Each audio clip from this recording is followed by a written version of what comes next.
Good evening. Welcome to the school board meeting of USD 305. Please rise for the flag salute. I pledge allegiance to the flag of the United States of America and to the republic for which it stands, one nation, under God, indivisible, with liberty and justice for all. Thank you.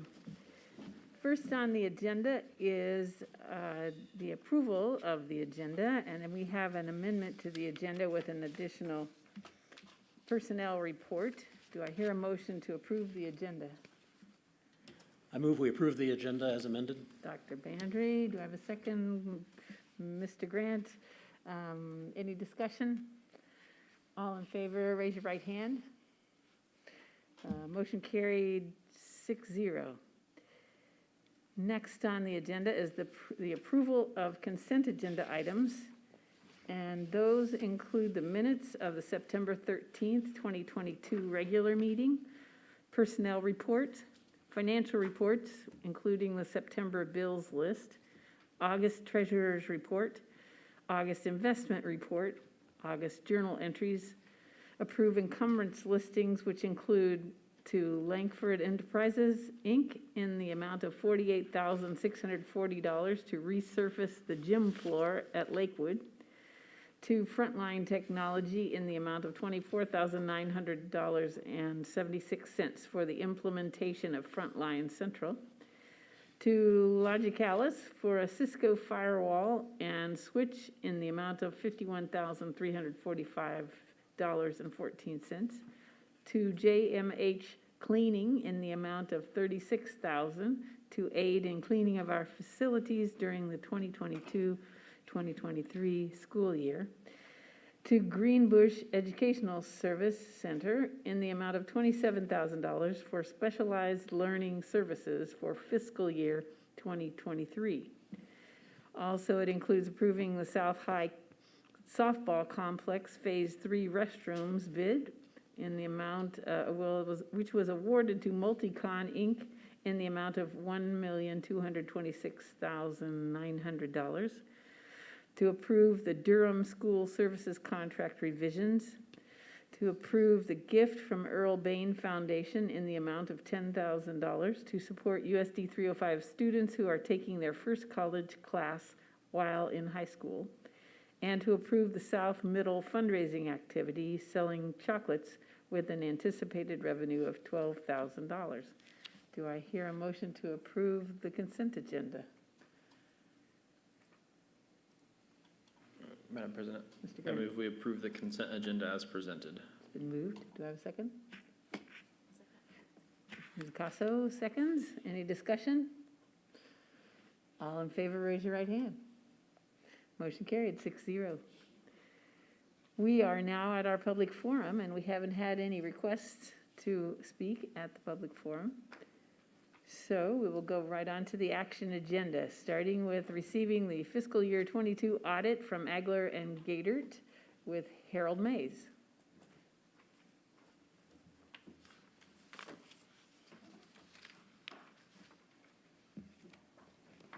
Good afternoon.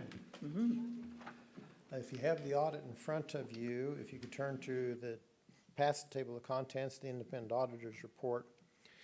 A little bit of a change this year. It used to be that the opinion fell about half to 2/3 of the way down. And they've now restructured this audit report to where it actually appears first and then goes into what the auditor's responsibilities are and what the management's responsibilities are. Now, due to the fact that you're a matter of public record and you're a statutory basis financial statement, we first have to give you the bad news. The bad news is you're not in accordance with GAAP, but you already knew that. You opted out of it. But this is for a reader who's not familiar with the financial statements of the school district. So that tells them that you're not in accordance with GAAP. But we do have a clean or unmodified opinion in accordance with the Kansas Municipal Audit Accounting Guide, in which we do feel that they are fairly stated in accordance with that document. We go a little bit on, tell what the management responsibilities are. On the next page, we also indicate what the auditor's responsibilities are for the financial statements. And not only that, but we now list 5 different things that we're supposed to do while we're out here doing the audit. Exercise professional judgment, assess risk, obtain an understanding of the internal control, evaluate the accounting principles that are applied, and conclude in our judgment whether there are conditions or events considered in the aggregate to raise substantial doubt about the school district's ability to continue as a going concern. And we fulfilled all of those responsibilities in the audit work we did. Your prior year competitive on that last page of the auditor's report basically it tells you that we give the same opinion on the financial information from 2021, which is in the back of the financial statements, as we do to the 2022 financial statements. So quickly, summary of cash receipts. On a statutory basis, this is the financial statement that's up in front of the financial footnotes. And if you look at kind of at the bottom of that page 5, you went from 40 million in unencumbered cash to 42,590,000 in unencumbered cash. Most of that increase is capital outlay, which was due to transfers, basically, was the biggest reason that was an increase. Your Central Kansas Cooperative also went up, and basically went up almost about the same as it did last year. There was about 2.2 million last year in receipts over expenditures, and there was again this year. The last one is the food service, went up about not quite 600,000. Most of that is due to the program that you had this year in which all meals are free, resulting in a lot of federal money coming into the school district for that reason. So that kind of gives you an overview of what happened in terms of the total for the school district. If you turn to page, trying to think of which page it is, it starts on page 13 and goes over to 14, and this is the footnote on the defined benefit pension plan. The more important number is on page 14 in that first paragraph, and you're going to see that according to the state of Kansas and the way they allocate under their audit that they do of the CAPERS plan, you owe $75,627,222. And I've talked about this each year. The interesting thing this year is it's down quite a bit. So I don't know if they've readjusted their calculation, because I don't think the state has paid in any of the money they say they're going to pay in, or not enough to really do that much of an offset, but it is down quite a bit. But you got to remember that that's over years that you're going to end up paying that, even if it's accurate, which is highly unlikely with all of the calculations. They assume a person's going to retire at a certain time, they're going to die at a certain time, they're going to have to pay a certain amount out, and then they present value that back to now to come up with that number. So there's a lot of calculations that go on in that. But anyway, that's what they come up with, but it's not shown in the financial statements because it's a long-term liability, and like I said, it'll be paid over years. You'll have some people that are getting paid now, and some that will be paying 25 years from now. So that's just to let you know how that part of it works.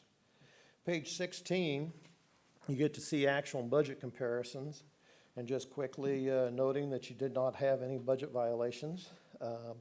All budgets were either at zero or under budget.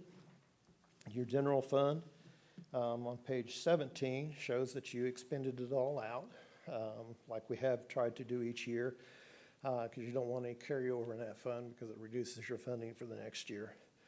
And supplemental general actually had a little bit of a loss this year, reducing it from $852,000 in unencumbered cash to $518,000 in unencumbered cash.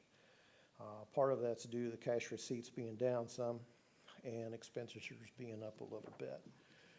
Wasn't planning on covering any of the other funds.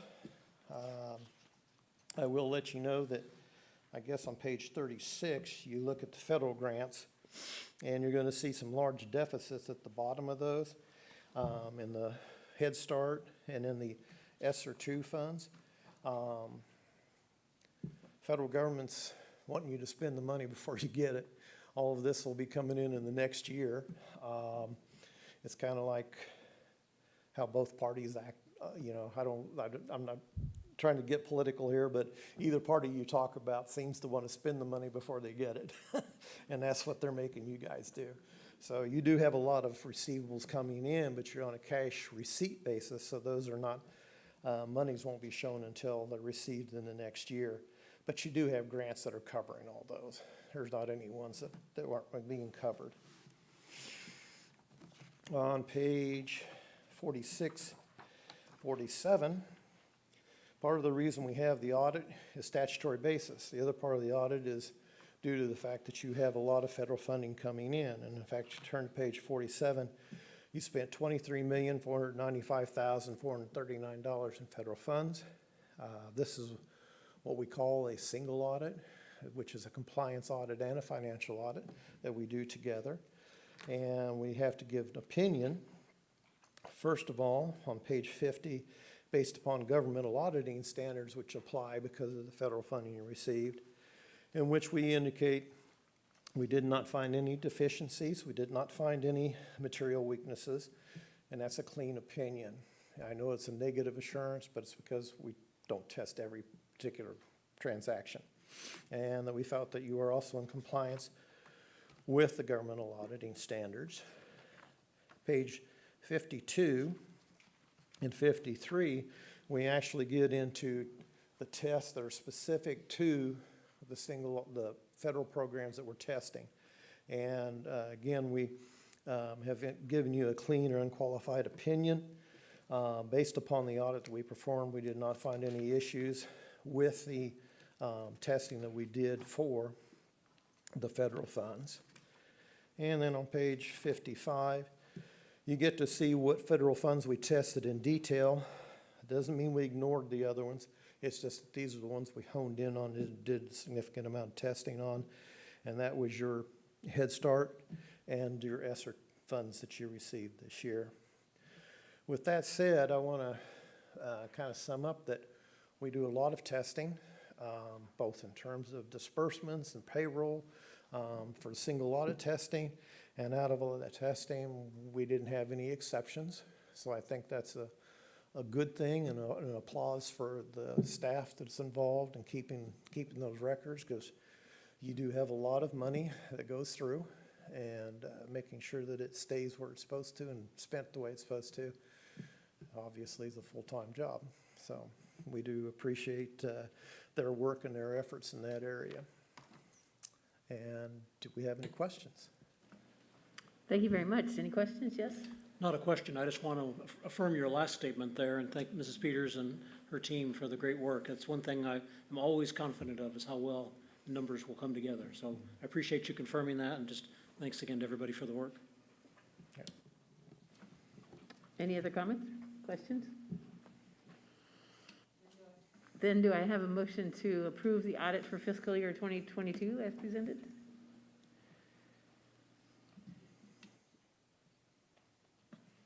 Madam President, I move that we approve the audit for fiscal year 2022 as presented.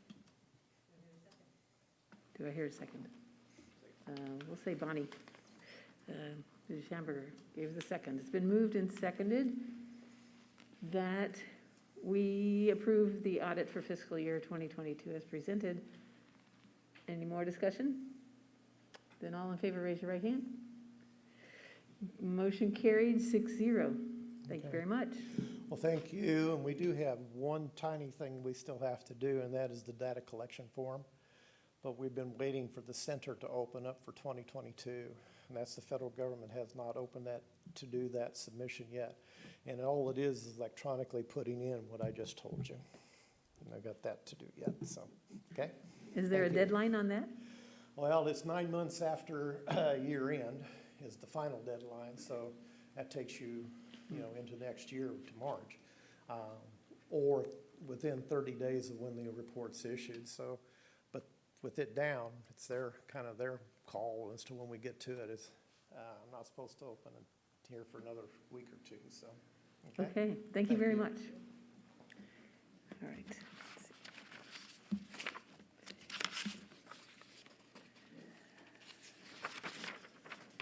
Next on the agenda is Ms. Wright with Board Policy.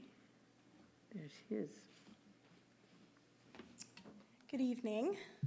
At your September board meeting, we presented to you a round of policy changes and recommended policy changes for most of this year.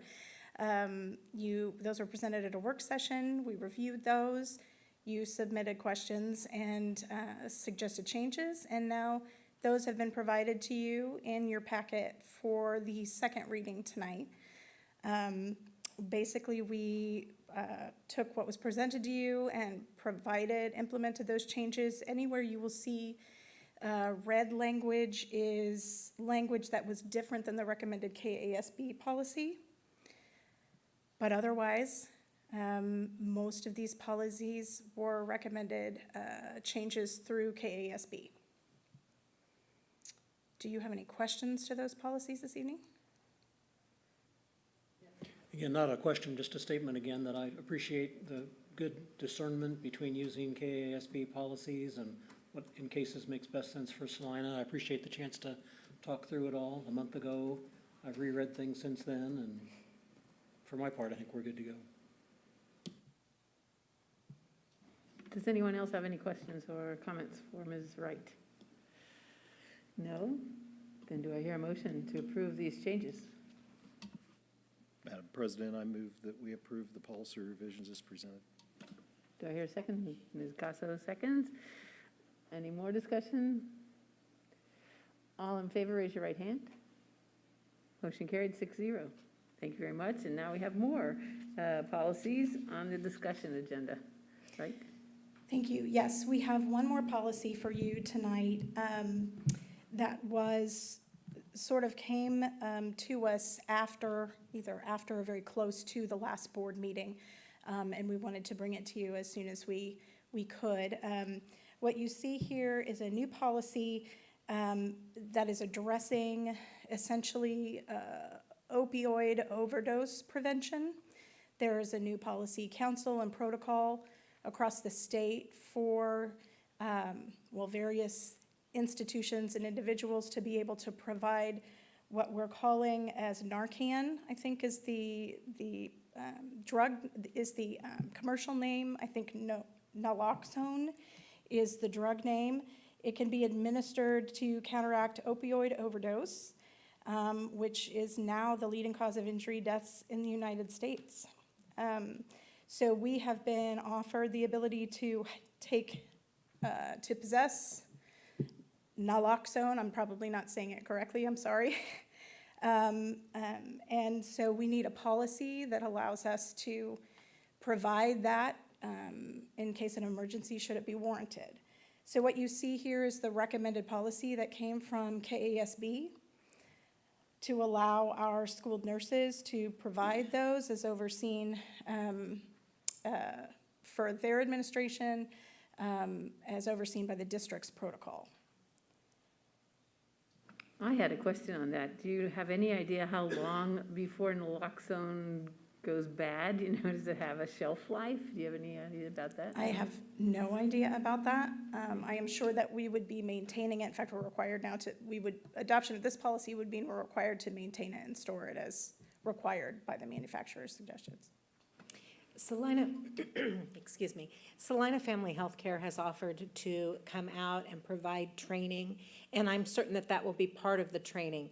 Our concern was that you're seeing more opioid overdoses in the news, and we were thinking that we really needed to get this policy in front of you so that if you approved, that we could move forward so that we don't find ourselves in a position where we could help a student and don't have the ability to quickly do that. And so if you approve this policy, then at that point, we would work with Salina Family Healthcare, make sure we had appropriate training, knew how to store, and be able to answer all of those kind of managerial questions moving forward. I have a question. Yes. Have the nurses all heard about this and are on board and feel comfortable? Mrs. Rector has been working with the nurses. There is some hesitation about this.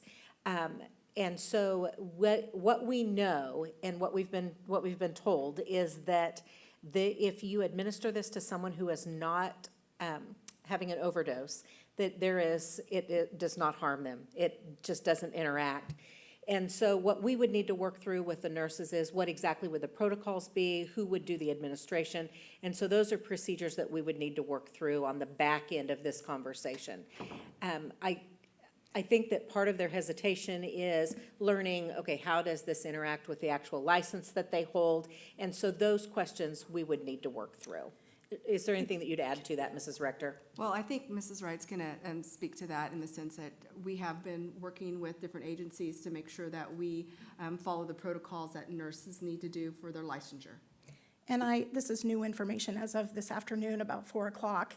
I had a conversation with one of the legal team members at the Board of Nursing related to regulations, because this is all so new. There's really only one regulation that's been issued through the Board of Pharmacy, which is who holds the power to sort of create and take on this protocol.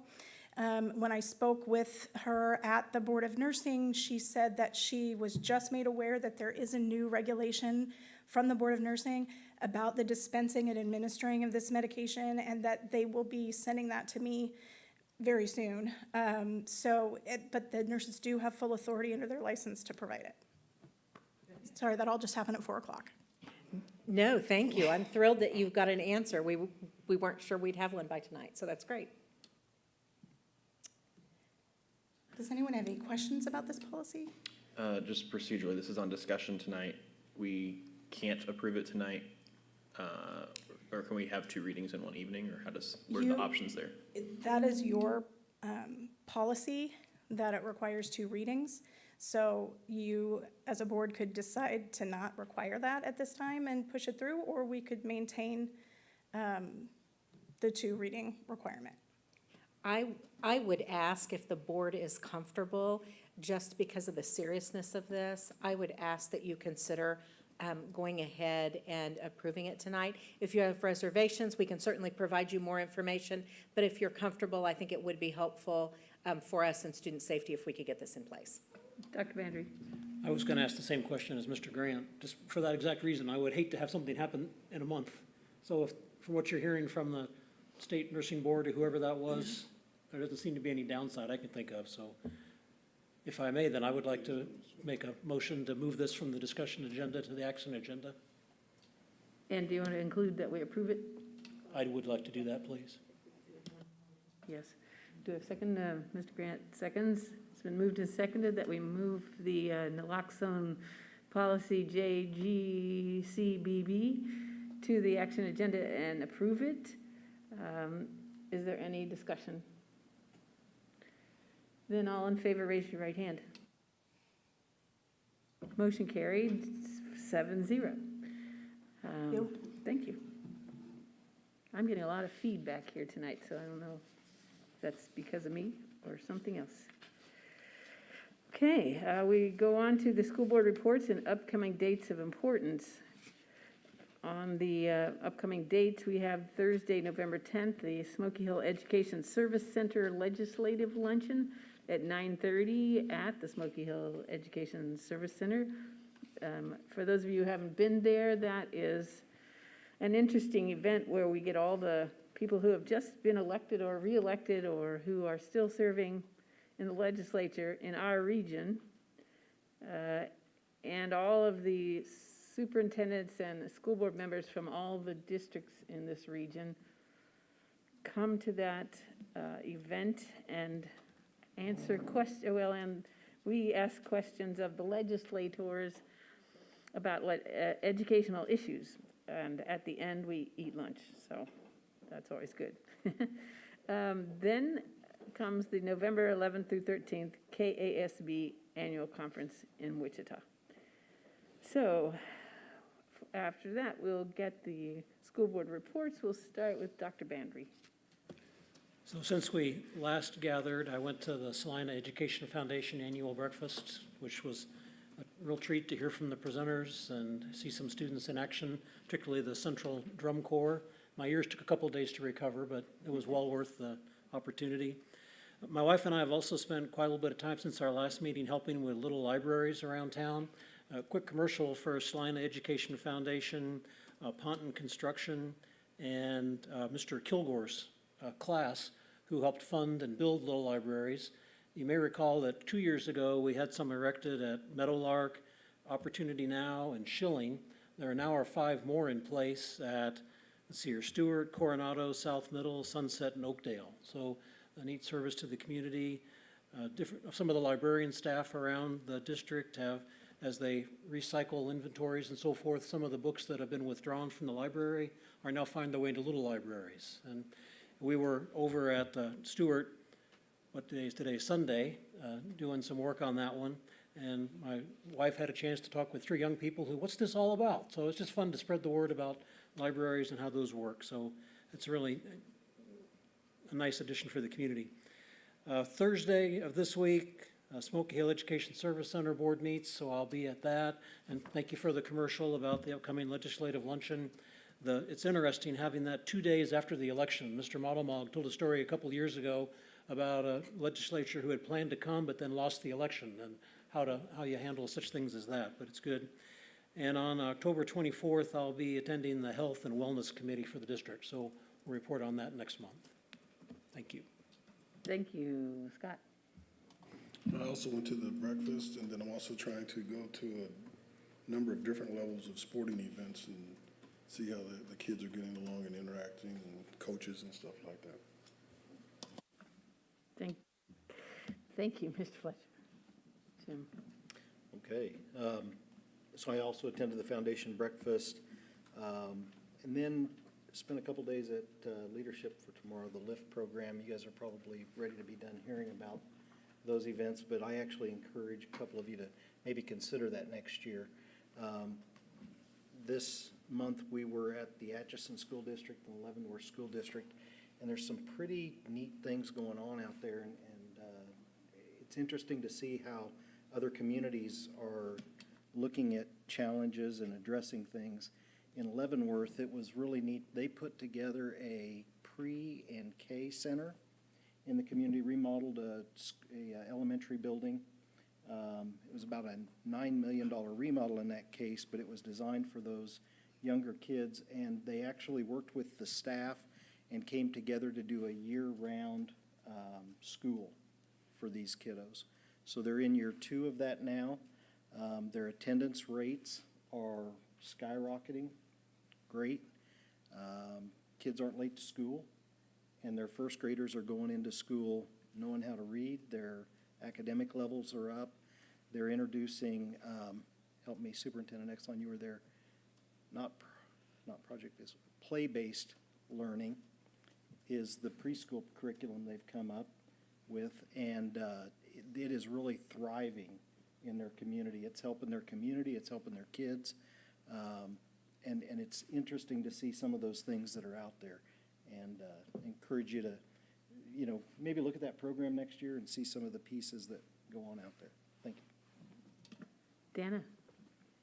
Speaking of play, I've been doing a whole bunch of marathons, finales, and I just am blown away by our elementary schools. It has just, I put on Facebook, if any of you guys ever go on, the School Marathon Foundation puts photos of the kids, but they did something really cool yesterday at Coronado. So it's just been fun, and of the 5 schools that have finished, over 50% have finished all 26.2 miles. So one of them was 97%. So it's pretty amazing. Gabe? Nothing official to report. Bonnie, sorry. Well, I went to the Parks and Rec Board with Ann, and I learned about the disc golf parks, which was interesting. Then I went to the Salina Education Foundation breakfast, and then the Salina Adult Education Board meeting, and they're working on reestablishing the partners, and I thought I just really enjoyed that meeting. And then I went to meet you at the Pole and Central, and followed by the Fields of Faith gathering that evening. Thank you. I, too, went to the Parks and Rec Advisory Board. The new disc golf course that they're trying to set up is between Barkley Park, the dog park, and the Berkeley Family Recreation Area. We also had a request from Parks and Rec to find a way to, to share their news with the school kids, and so we sent them to Ms. Rector to figure that out, because they used to use Peach Jar when we used to have Peach Jar, and we don't do Peach Jar anymore. So I went to the Salina Education Foundation breakfast, and the drum line looked like they were having a great time, and it was loud, true.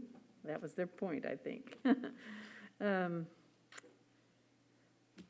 I participated in a KASB legislative discussion where about maybe 30 or 40 people, including superintendents and some school board presidents, plus Clark Sanders and Stephen Howe from the Kansas House, had a discussion about the legislative priorities this year for KASB.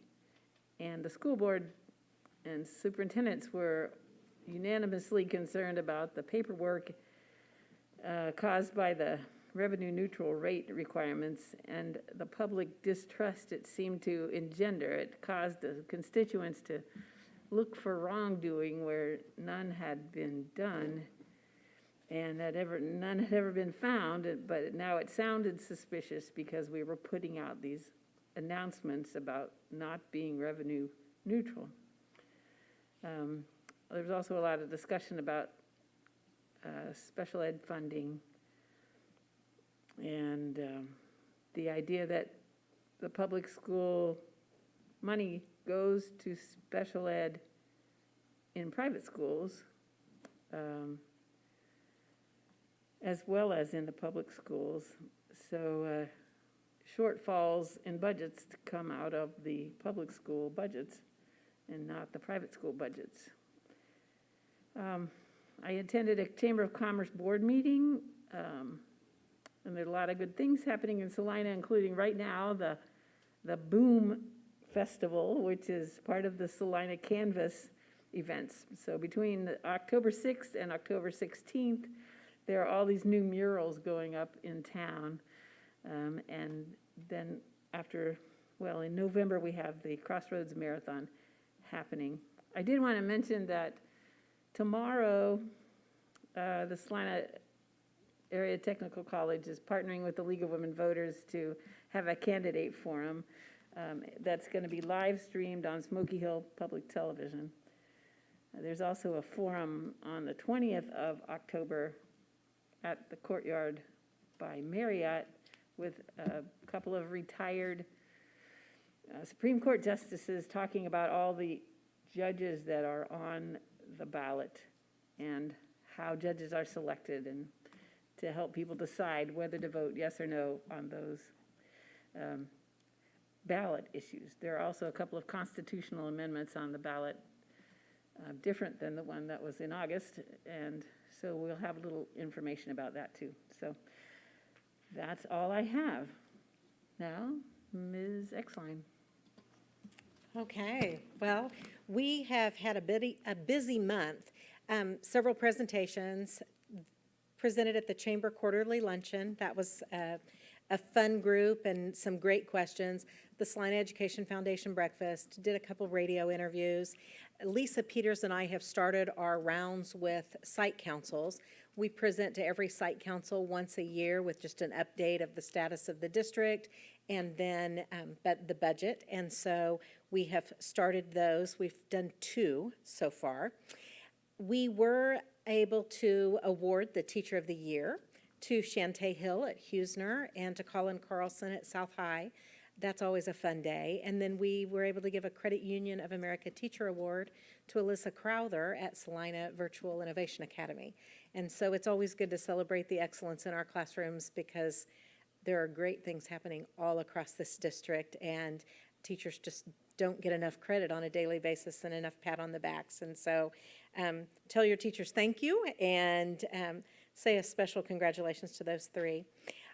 The other thing that I wanted to tell you is I was notified by Randy Watson this week, he's the Commissioner of Education, that Salina Public Schools earned 4 Kansas Can Star recognitions for 2022. And so we earned a copper in social emotional growth. We earned a copper in kindergarten readiness. We earned a copper in individual plans of study, and we earned a bronze for our graduation rate. And so that is a testament to the hard work that is happening all across this district and the innovative programming that people are making sure our kids have access to. The last thing I want to share with you, Jennifer is going to come up and actually put on the screen. This is hot off the press. We didn't know we were going to have it tonight, but we have a promotion. We're trying to do promotional videos for different events that are happening in USD 305, and this is something that was done in-house by our own people, and this is a little promo for our Building Bridges event. So enjoy. Salina Public Schools is hosting its second Building Bridges event November 3rd, and there are at least 4 reasons why you should be there. Entrepreneurship is this year's theme. Tom Christie, co-founder of Geoprobe Systems, will talk about one of Salina's greatest strengths, the entrepreneurial spirit that drives industry and community growth. Students will share some of the work they're doing in Career and Technical Education, or CTE, including delicious hors d'oeuvres prepared by the Culinary Arts program. You will see some of the CTE facilities that help us create an industry-standard work environment for students to learn the skills they need after graduation. Be a part of the conversation to generate viewpoints and ideas of how to strengthen Salina through CTE. Join us on November 3rd at Central High School from 5:15 to 7:30 p.m.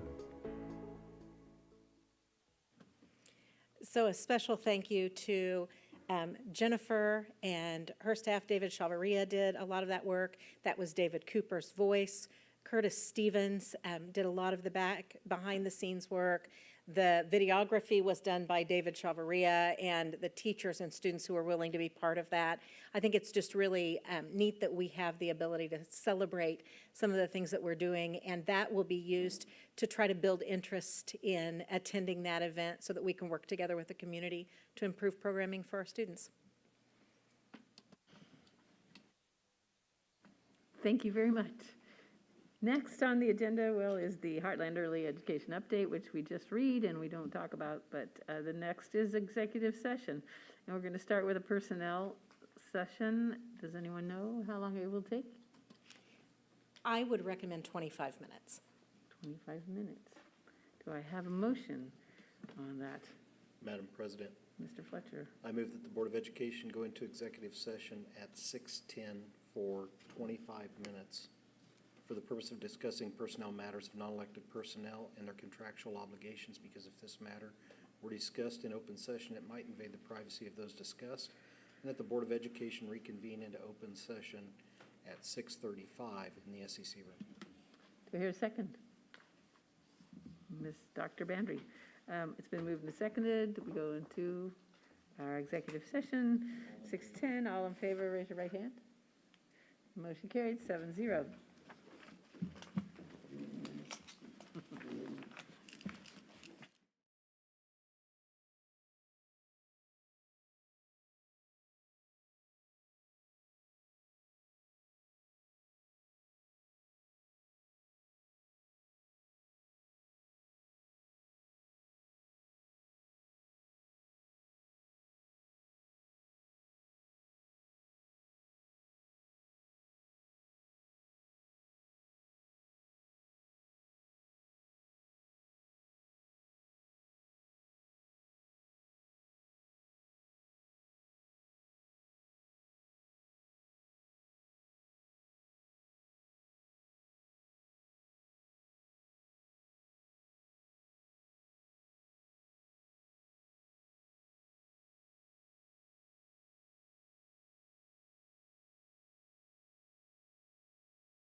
Okay, we will call the meeting back to order, and I believe we have a motion.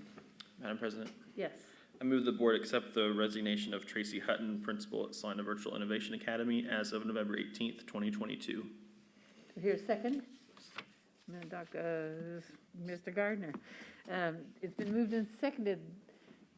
Any discussion? All in favor, raise your right hand. Motion carried, 7-0.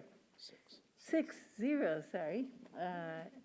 Now we need to go into another executive session for safety and security. Do I hear a motion on that?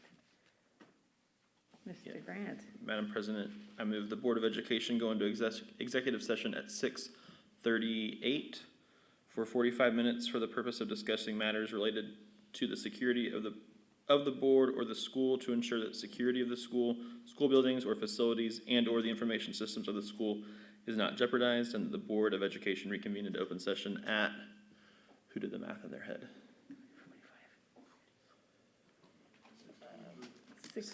7:23 in the SEC room. I don't feel bad about that because that took you all way too long Yeah, to we're tell paying me. attention. Do I hear a second? Mr. Gardner, all in favor, raise your right hand. Motion carried 6-0.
And we have another motion. Madam President, I move the Board of Education go into executive session at 7:25 for 10 minutes for the purpose of discussing matters relating to the security of the board or the school to ensure that the security of the school, school buildings or facilities, and/or the information systems of the school is not jeopardized, and the Board of Education reconvene into open session at 7:35 in the SEC room.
Did our executive sessions, do I hear a motion to adjourn?